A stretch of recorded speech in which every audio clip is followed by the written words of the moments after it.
India news में आपका स्वागत है। मैं हूं आपके साथ हैदर ज़ेदिया। ये खबरों की शुरुआत करते हैं और आपको बताते हैं बीजेपी नेता और उपनेता प्रतिपक्ष राजेंद्र राठौड़ ने कोटा में ज्ञानवापी मामले पर यूट्यूबर द्वारा गाना बनाने को लेकर कहा कि एक बार फिर सरकार की संकीर्णता सामने आई है। साथ ही कहा कि युवक को पुलिस द्वारा गिरफ्तार करना ये दोहरापन है और इसका भुगतान करना पड़ेगा। और वहीं उन्होंने जोधपुर के शेरगढ़ में हुए गैस ब्लास्ट मामले पर कहा कि इस बात का दुख है कि प्रदेश सरकार ऊंट के मुंह में जीरा जितना मुआवजा देने का काम कर रही है। उन्होंने इस हादसे की निंदा करते हुए और क्या कुछ कहा है, आइए आपको सुना देते हैं। कोटा में ज्ञानवापी के मामले में शिवलिंग अवतरित होने के मामले में एक यूट्यूबर शुभम ने एक गाना बनाया, एक छोटा पोस्टर लगाया, उसकी गिरफ्तारी होती है। दूसरी ओर इसी अथॉरिटी ने, इसी पुलिस ने पीएफआई को रैली करने की अनुमति, देश में पहली पुलिस होगी कोटा की पुलिस ने पीएफआई की रैली करने की अनुमति देती है। ये दोहरापन है, ये तुष्टीकरण है, ये वोट बैंक की राजनीति है। सरकार को इसका भुगतान निश्चित तौर पर समय आने पर करना पड़ेगा। शेरगढ़ जोधपुर के अंदर गैस सिलेंडर फटने से जितनी बड़ी संख्या में लोग हताहत हुए, 2 दर्जन का आंकड़ा पार हो गया है। दुर्भाग्य इस बात का है कि सरकार ऊंट के मुंह में जीरे के समान उनको मुआवजा दे रहे हैं। परिवार के परिवार समाप्त हो गए। ये एक मानवीय भूल नहीं कहा जा सकता। जिस प्रकार का सेफ्टी मेजर्स लेने के लिए सरकार को गैस एजेंसियों को पाबंद करना चाहिए था, उनको पाबंद नहीं किया। उसका परिणाम रहा कि जिन लोगों को मालूम नहीं, उन्होंने इस गैस का इस्तेमाल शादी में किया और परिवार के परिवार काल कलवित हो गए और सरकार उचित मुआवजा भी नहीं दे सकती। मैं इसकी निंदा करता हूं। और राजस्थान में 2023 में विधानसभा चुनाव होने वाले हैं। बीजेपी और कांग्रेस दोनों ही पार्टियां चुनावी मोड में आ चुकी हैं। दिल्ली एमसीडी इलेक्शन और गुजरात विधानसभा चुनाव के बाद अब आम आदमी पार्टी के नेता राजस्थान का रुख करेंगे। विधानसभा चुनाव में आम आदमी पार्टी की 200 सीटों पर चुनाव लड़ने की तैयारी कर रही है और इसी को लेकर प्रदेश में आप पार्टी की गतिविधियां तेज हो गई हैं। गुजरात और दिल्ली चुनाव में जिन नेताओं को जिम्मेदारी दी गई थी वो अब राजस्थान की तरफ रुख करेंगे। आम आदमी पार्टी के नेता मयंक त्यागी ने बताया कि हमारी टीम गुजरात इलेक्शन में लगी हुई थी। अब गुजरात चुनाव खत्म हो चुका है और तमाम बड़े नेता अब राजस्थान का रुख करेंगे।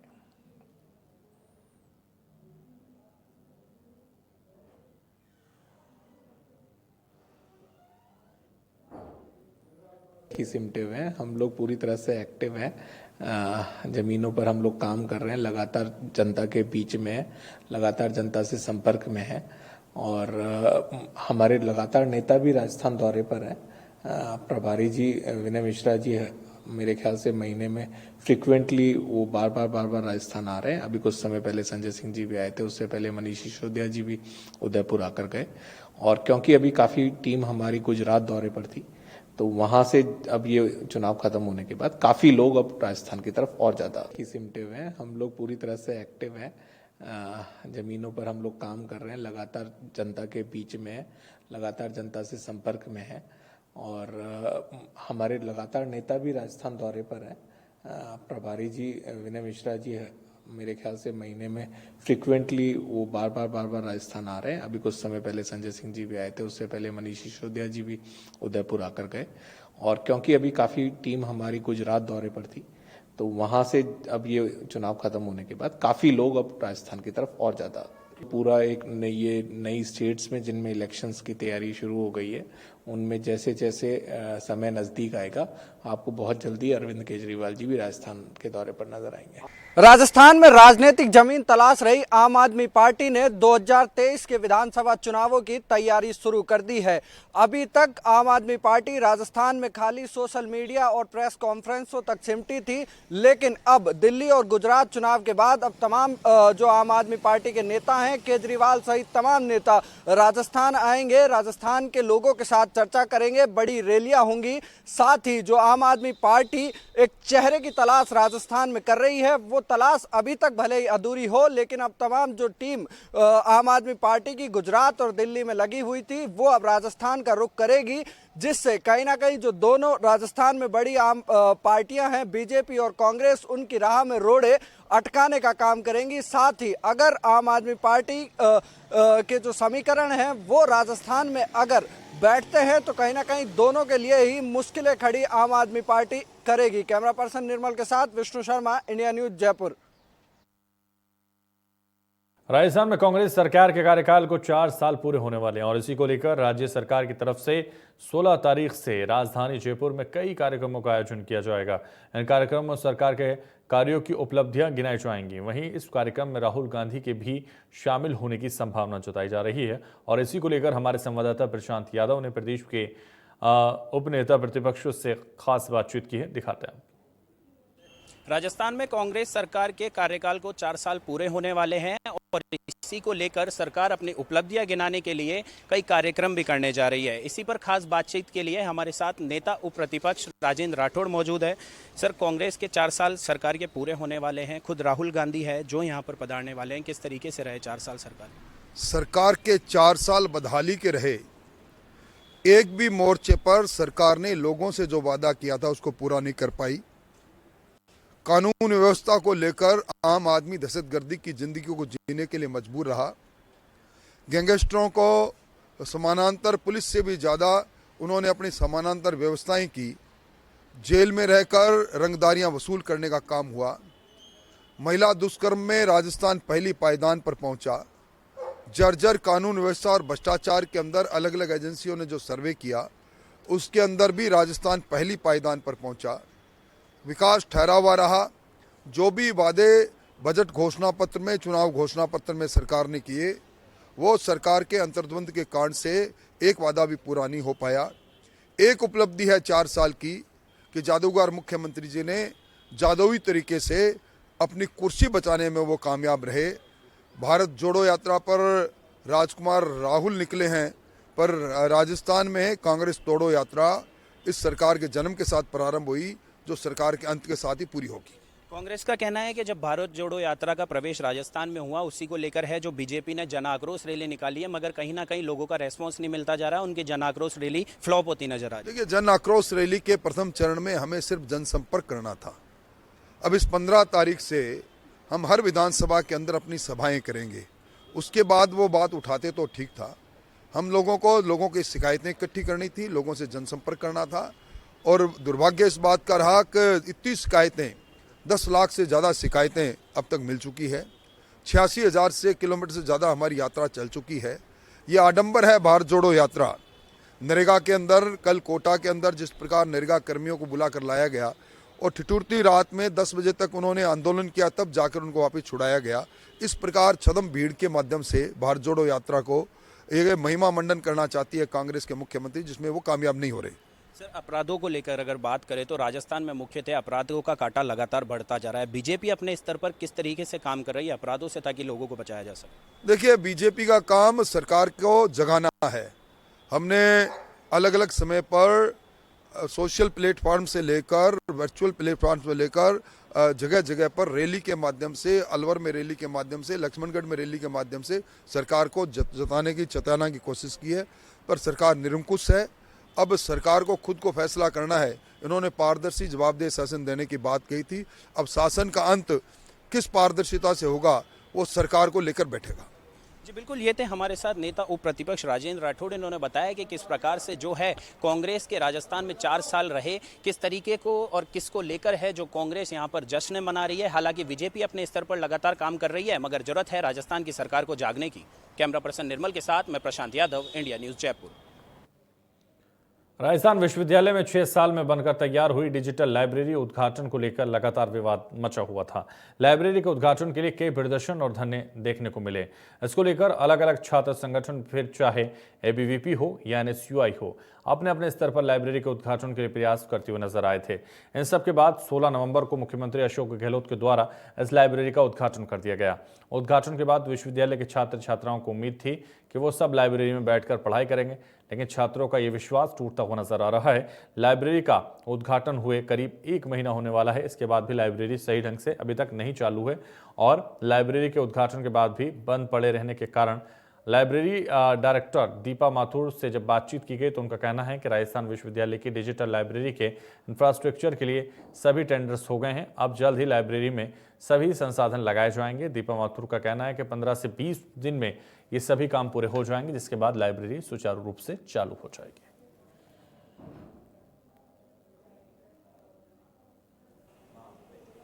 प्रशांत जी, आपके माध्यम से मैं सभी स्टूडेंट्स को और सभी लोगों को जो लोग लाइब्रेरी आना चाहते हैं उनको ये कन्वे करना चाहूँगी कि हमारे टेंडर्स हो गए इंफ्रास्ट्रक्चर के लिए और जल्दी ही और हमने माइका वगैरह सब पसंद भी कर ली और वो चीज़ें बन रही हैं और जल्दी ही आ भी जाएंगे, कंप्यूटर्स भी आ जाएंगे, एसीज भी लग जाएंगे, सब कुछ हो जाएगा। But just give us a time of 15 to 20 days. The students will be allowed to sit inside and read, and digitally things will be organized. सब कुछ modernized है यहाँ तो, आपको पता नहीं ये digitalized framed है। राजस्थान विश्वविद्यालय की हाईटेक डिजिटल लाइब्रेरी जो करीबन 12 करोड़ की लागत से बनकर तैयार हुई, इस लाइब्रेरी को लेकर पहले भी कई विवाद देखने को मिले और एक बार फिर अब इस लाइब्रेरी पर ताला देखने को मिल रहा है। अभी हम लाइब्रेरी पर मौजूद है, आप देख सकते हैं लगातार जो है पिछले दिनों भी जो कई छात्र संगठन हो, फिर चाहे वो AVVP हो या NSUI हो, इस लाइब्रेरी को लेकर है जो इस पर विवाद देखने को मिल रहे थे, क्योंकि इस लाइब्रेरी का कहीं ना कहीं उद्घाटन नहीं किया जा रहा था। मगर जब सरकार से समय मिला, मुख्यमंत्री अशोक गहलोत के द्वारा इसका उद्घाटन किया गया, तब इस लाइब्रेरी को उद्घाटन कर सुचारू रूप से चलाने की बात कही गई थी। पिछले महीने यानी 16 नवंबर को मुख्यमंत्री अशोक गहलोत के कर कमलों द्वारा इस लाइब्रेरी का उद्घाटन किया गया, मगर उसके बाद भी आज करीबन 1 महीना होने वाला है, ये लाइब्रेरी सुचारू रूप से चालू नहीं की गई। इस पर ताला देखने को मिल रहा है। क्या कारण है, इसी पर चर्चा करने के लिए कुछ छात्र भी मौजूद है, इनसे बात करेंगे। लंबे समय से विवाद चला, उसके बाद उद्घाटन हुआ, अब फिर भी है जो ये सुविधा जो सरकार ने आपको एक बड़ी सौगात दी है, इसमें बैठकर पढ़ने का आपको मौका नहीं मिल रहा है, क्या कारण है? देखिए, मैं हितेश यादव, छात्र प्रतिनिधि राजस्थान विश्वविद्यालय NSUI।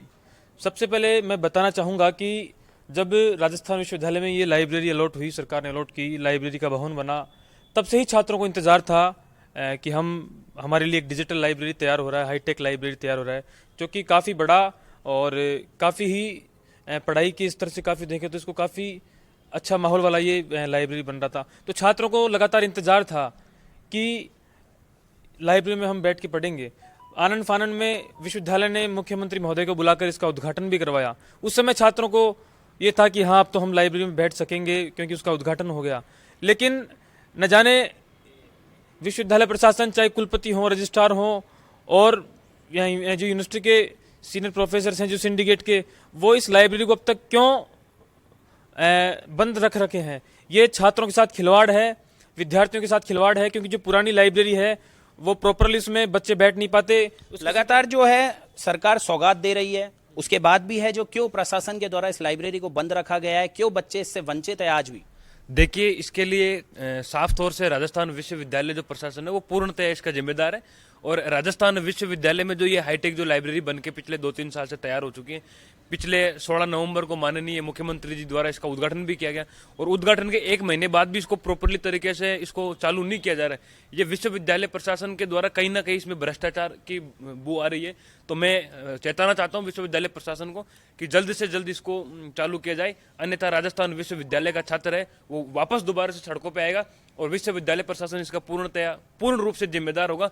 और मैं प्रशासन से चेताना चाहता हूं कि जल्द से जल्द इसको चालू किया जाए, अन्यथा उग्र आंदोलन के रूप में राजस्थान विश्वविद्यालय का छात्र है वो सड़कों पे आएगा। जी बिल्कुल, देखिए कहीं ना कहीं कह सकते हैं कि जो राजस्थान विश्वविद्यालय की डिजिटल हाईटेक लाइब्रेरी है, जो एक विद्यार्थियों को सौगात देने के लिए बनाई गई थी, तो कह सकते हैं कहीं ना कहीं अब ये विवादों की लाइब्रेरी हो गई है, क्योंकि इसमें जो छात्र है वो कहीं ना कहीं इसकी सुविधा तो नहीं ले पा रहे हैं, इससे किसी तरीके का फायदा तो नहीं ले पा रहे हैं, मगर कहीं ना कहीं लगातार उग्र प्रदर्शन किए जा रहे हैं, इसके ताले तोड़े जा रहे हैं। हमारा सवाल है प्रशासन से कि आखिर क्यों विश्वविद्यालय के जो बच्चे हैं, जो छात्र हैं, इन लाइब्रेरी की सुविधाओं से उनको वंचित रखा जा रहा है। कैमरा पर्सन निर्मल के साथ मैं प्रशांत यादव, इंडिया न्यूज जयपुर। जयपुर का गलता गेट थाना इन दिनों काफी सुर्खियों में नजर आ रहा है। थाने की टीम ने बड़ी वारदातों का पर्दाफाश जल्द से जल्द किया। इस थाने में 24 अगस्त को आटा व्यापारी के साथ लूट और 9 अक्टूबर को 108 वर्षीय महिला के पैर काटने की वारदात का खुलासा हुआ। इन दोनों ही मामलों में 3 कांस्टेबल प्रदीप कानाराम और प्रधान को हेड कांस्टेबल बनाने का फैसला लिया गया। वहीं खुद प्रदेश के मुख्यमंत्री अशोक गहलोत ने बीएचयू की मीटिंग के बाद इस थाने की तारीफ की।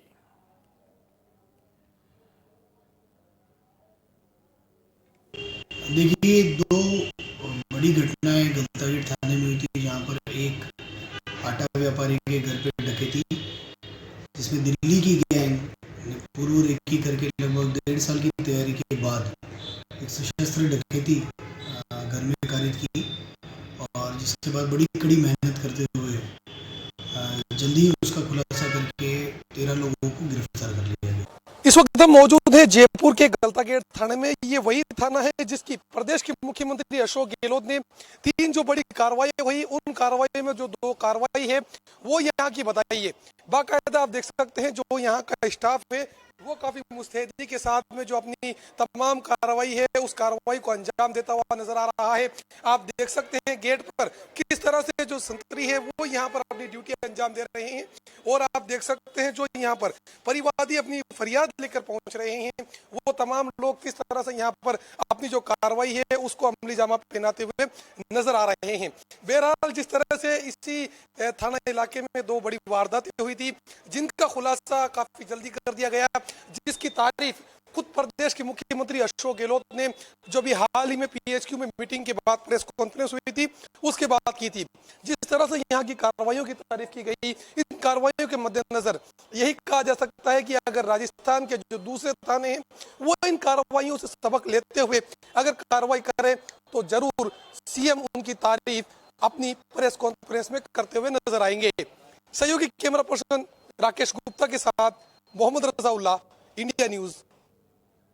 2 अत्याधुनिक सीवर मशीनें जयपुर नगर निगम के बेड़े में शामिल हो गई। इसका उद्यान मेयर मुनीश गुर्जर ने फीता काटकर किया, और इसके दौरान मुनीश गुर्जर ने बताया कि 2 मशीनें शहर की सफाई व्यवस्था को बेहतर बनाने में मददगार साबित होंगी, जो कि सफाई कर्मियों के काम को आसान करेंगी। उद्यान है, इसको भ्रमण के लिए आए। जिला परिषद जोधपुर के सरपंच साहिबान, सहायक अभियंता, कनिष्ठ तकनीक सहायक एवं अन्य अधिकारी लोग 9वीं ग्राम पंचायत के जो रूपनगर टाउन में ये चारागाह फलदार उद्यान है इसको भ्रमण के लिए आए हैं। ये 3 स्टेप में काम हुआ है, और इसके अंदर ग्राम पंचायत और गांव के लोगों ने और पंचायत समिति के स्टाफ ने काफ़ी वर्षों से मेहनत करके फलदार उद्यान तैयार किया है, जो राजस्थान के टॉप मॉडल में भी शामिल है, और यहाँ बहुत अच्छी व्यवस्थाएं हैं।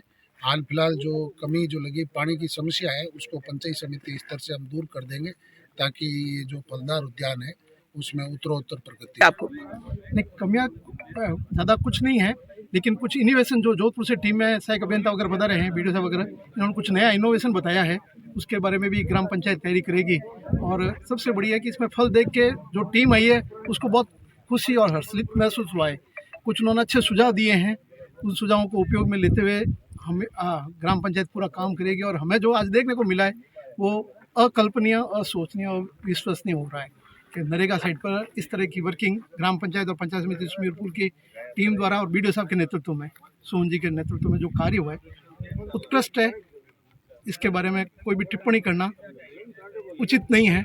हाँ, कुछ काम करते हैं तो प्रोसेस है, उस प्रोसेस में कुछ आज नए इनोवेशन बताए गए, जैसे इसके थावले में बजरी भरने का, जिससे इवोपेशन पानी का मिनिमम हो, और कुछ कटिंग करने का ग्राम पंचायत को बताया गया। हमारे साथ 2-3 अनुभवी एएन आए हैं, उन्होंने बताया, खम्मूराम जी ने और संजय जी गुप्ता ने, निर्मल जी ने, तो उससे काफ़ी इफेक्ट आया है, और ये पंचायत ऐसा मानता है कि भाई इसमें उपयोग लेगी, इनके सुझावों को मानते हुए, जिसका परिणाम आगे अपने को देखने को मिलेगा। हम सब लोग जिला परिषद जोधपुर से आए हैं, जिसमें सहायक अभियंता है, कनिष्ठ अभियंता है, महात्मा गांधी नरेगा में लगे हुए जेटीए हैं, और सरपंच है कुछ लोग।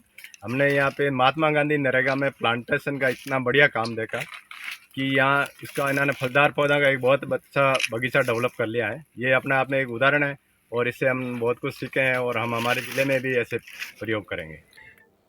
जयपुर के आदर्श नगर इलाके में स्थित बाल सुधार गृह में एक बार फिर सेंध लगने का बड़ा मामला सामने आया। दरअसल इस बाल सुधार गृह से 6 बच्चे फरार हो गए। ये बच्चे दीवार तोड़कर फरार हो गए।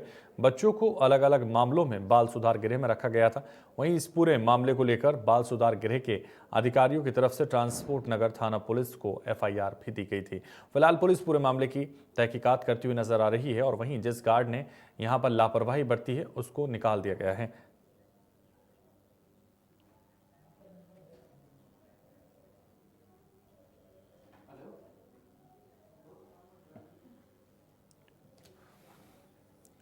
और जयपुर उत्तर पश्चिमी रेलवे को उत्कृष्ट काम करने के लिए 5 पुरस्कार मिले हैं। आपको बता दें, अजमेर रेलवे को राष्ट्रीय ऊर्जा संरक्षण पुरस्कार मिला है। ये पुरस्कार राष्ट्रपति द्रौपदी मुर्मू द्वारा उत्तर पश्चिम रेलवे के महाप्रबंधक विजय शर्मा को दिया गया।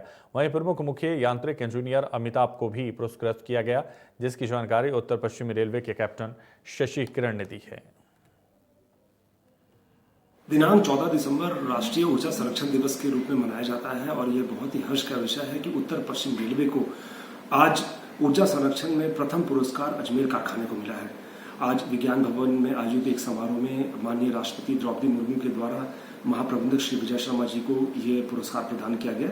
इसके अलावा यह भी हर्ष का विषय है कि राजस्थान एनर्जी कंजर्वेशन अवार्ड की श्रेणी में अजमेर कारखाने को प्रथम पुरस्कार दिया गया है। इसके अलावा नागौर स्टेशन को फर्स्ट प्राइज मिला है स्टेशन कैटेगरी में और दौसा रेलवे स्टेशन को सेकंड प्राइज मिला है। इसके अलावा JRTI जोड़न रेलवे ट्रेनिंग इंस्टीट्यूट उदयपुर को भी तृतीय पुरस्कार दिया गया है। इन सब पुरस्कारों की श्रृंखला में एक बहुत बड़ा नया एक आयाम है और उत्तर पश्चिम रेलवे द्वारा लगातार ऊर्जा संरक्षण में नए नए कीर्तिमान स्थापित किए जा रहे हैं। उत्तर पश्चिम रेलवे पर अभी तक लगभग 7000 किलोवाट के सोलर प्लांट लगाए गए हैं, जिनसे लगभग 94 लाख बिजली यूनिट की पैदावार हो रही है और 5 करोड़ से ऊपर जो है बचत हो रही है। इन सब प्रयासों से उत्तर पश्चिम रेलवे एक न सिर्फ एक नया आयाम स्थापित कर रहा है बल्कि ऊर्जा संरक्षण में एक नई दिशा पर। जयपुर के मौजमाबाद में SCB की कार्रवाई हुई है। 10,000 रुपए की रिश्वत लेते हुए पटवारी गिरफ्तार हुआ है। SCB ग्रामीण के SP आहद खान के नेतृत्व में कार्रवाई हुई है। रेवेन्यू रिकॉर्ड में शुद्धिकरण के एवज में मांगी थी रिश्वत। SCB TG BL सोनी के निर्देश पर कार्रवाई हुई है।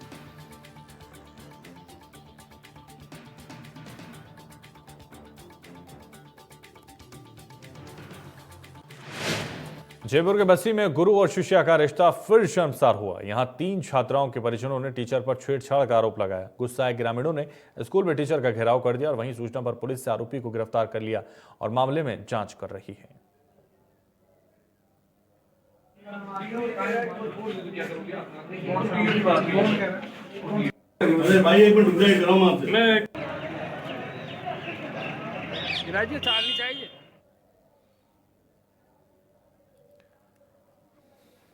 फिलहाल इस बुलेटिन में बस इतना ही। दीजिए मुझे इजाजत और आप देखते रहिए NJ न्यूज़।